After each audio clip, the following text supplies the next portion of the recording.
Guys, today I'm going to tell you how to easily access Facebook Marketplace and PC or laptop.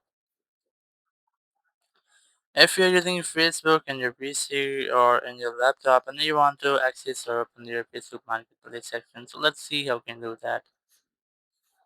You just have to simply open your Facebook. It might be in your browser or in your app. Just open Facebook here. Now once you are in Facebook, you just have to click on this see more option over here, and sometimes you might get marketplace in this section. If you're unable to find it here, so just click on see more, and here just scroll down and you'll be able to see marketplace here.